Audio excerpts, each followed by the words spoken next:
Sur mon île, de Myung-Ae Lee, traduit du coréen par Eun-ju et Flore Carré.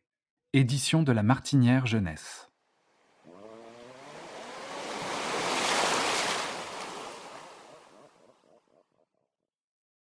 Nous allons suivre les aventures d'un macareux, un oiseau marin au plumage noir et blanc et au bec en forme de triangle. J'habite une petite île qui flotte au beau milieu de la mer. Une nuée d'oiseaux survole des centaines d'immeubles gris et noirs, collés les uns aux autres. Des camions et des motards, coiffés d'un casque noir, circulent dans les rues. Chaque véhicule porte un très lourd chargement. Des tas de pneus sont empilés dans la remorque d'un camion. Des tonnes de bouteilles en plastique sont entassées à l'arrière d'un autre. Des caisses, des sacs s'accumulent sur les porte-bagages des motos. Une autre encore transporte de l'essence. Les cargaisons sont attachées sur les véhicules à l'aide de longs fils en plastique rouge. Cette île où j'habite est remplie de petites choses de toutes les couleurs. Une foule de femmes, d'hommes et d'enfants s'agglutinent dans les rues. Ils portent des sacs ou des valises, poussent des caddies ou des chariots remplis d'un tas de petits objets verts, jaunes ou rouges. Ces choses se déversent petit à petit dans la mer en suivant les fleuves. Au milieu de l'océan, sur un chalutier, des pêcheurs ramassent leurs filets. Ce ne sont pas les poissons qui se sont fait piéger dans les filets, mais tous les petits déchets verts, jaunes ou rouges. Ou bien, elles arrivent en grand nombre, portées par les puissantes vagues des tempêtes ou des raz-de-marée. Les vagues s'abattent sur les habitations et détruisent tout sur leur passage. Survolant le désastre, la nuée d'oiseaux poursuit sa route. Quand viennent les saisons où mes amis traversent la mer jusqu'à mon île, ils ne peuvent pas cacher leur surprise devant ce paysage. Des macareux sont perchés sur un gros pneu en plein milieu de l'océan. Des filets de pêche couverts de petits déchets se sont pris dans le pneu. La nuée d'oiseaux survole une décharge à ciel ouvert. Ailleurs, d'autres oiseaux atterrissent sur des roues de vélo ou des bouteilles en plastique qui s'entassent. Au début, ils sont dépaysés par ce nouvel environnement. Mais ils apprennent vite comment s'y adapter.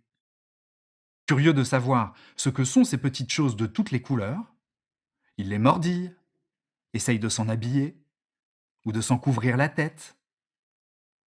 Un morse, avec de longues défenses en ivoire, est coincé dans un pneu. Une tortue avance avec une bouteille en plastique sur la tête et une boîte de conserve sur sa carapace. Un oiseau s'est fait un collier avec des raquettes de tennis. Un pélican se retrouve avec des pots de yaourt dans la poche de son grand bec. Des crabes sont pris au piège dans des fils de plastique jaunes. Une otarie s'est fait un manteau avec un filet de pêche. Quelquefois, il y a même des amis qui restent emprisonnés à l'intérieur. Les fils de plastique s'accrochent aux pattes des macareux, qui ne peuvent plus bouger. Un autre a la tête coincée au milieu des déchets. Les oiseaux tentent de se débattre, sans succès.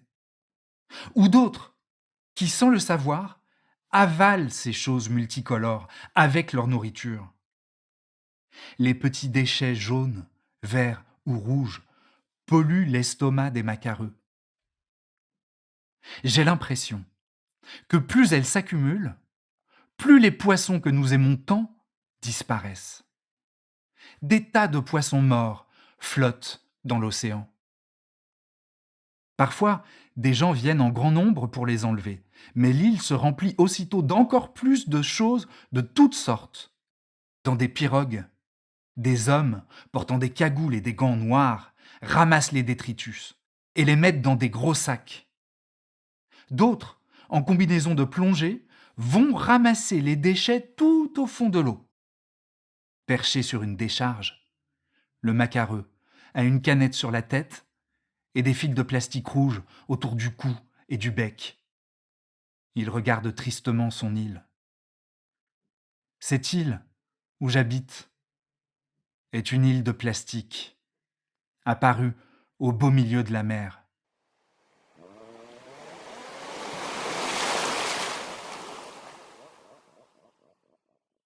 Appelé le septième continent de plastique, l'immense plaque de déchets évoluant dans le nord de l'océan Pacifique fait aujourd'hui 6 fois la taille de la France. Sacs plastiques, bouteilles, filets et autres bidons.